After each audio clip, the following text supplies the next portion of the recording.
அப்படின்னு நீ சொல்லணும். சரியா? அப்போ ஏன் போனான்னு சொல்லணும். கிளம்பி போவான்னு சொன்னால் அவன் ஏன் கிளம்பி போவான்னு சொல்லணும். சொல்லணுமா இல்லையா? இப்போ நம்ம சொல்கிறோமா இல்லையா? நீங்கள் கேட்கணும்னு நினச்சாலும் கேட்க முடியாது. கிளம்பி போயிடும். என்ன காரணம்? அவத்தைக்கு காரணம் என்னது? வினை.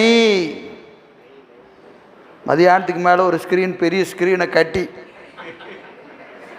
போட்டா அவத்தையாவது ஒன்றாவது, சேரெல்லாம் முன்னாடி வந்துடும். அவத்தைப்பட்டு அறியும்னா எப்பவும் அவத்தைப்படணுமா இல்லையா? படாது. ஏன் படாது? அதுக்கு வினை எவ்வளவு இருக்கிறதோ, எதை கேட்கணுமோ அதைத்தான் கேட்கும்.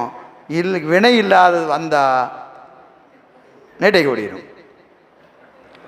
புரியுதுங்களா? அவத்தைப்படுவதற்கு இலக்கணம் இருக்குது, எல்லாம் டிஃபைன் பண்ணுறேங்க. சைவ சித்தாந்தம் என்பது சும்மா ஒரு பாடம் கிடையாது, எல்லாமே லாஜிக்காக எழுதணும். இது இதனால் ஏன் நடக்குது, இது நடப்பதற்கு காரணம் என்ன, எல்லாம் சொல்லணும். புரியுதுங்களா? அதுதான் நம்ம அவங்க வந்திருக்கிற நோக்கமே.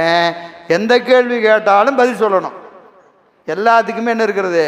தடை விடைகளோடு. அவனை மறுத்தோம்னா அந்த கேள்வி அப்படியே திருப்பி நம்மளை கேட்கணும். கேட்டால் அதுக்கு ஒரு பதில் இருக்குது நம்மக்கிட்ட. புரியுதுங்களா? இப்போ யாரை மறுக்கிறோமோ எல்லா கேள்வியும் அப்படியே திருப்பி எங்கே கேட்கணும்? நம்மளை கேட்கணும். கேட்டிங்கன்னா தான் இங்கே எங்கேயோ நம்மகிட்ட அது பதில் இருக்குது. அந்த பதில் தெரியணும். பதில் தெரிஞ்சாதான் நம்ம அவங்கள்டிருந்து எவ்வளோ வேறுபடுகிறோம், நம்ம தத்துவ ஞானம் எவ்வளோ சிறப்பானது என்பது நமக்கு தெரியும். சரி, வெண்பா பார்த்துடலாம்.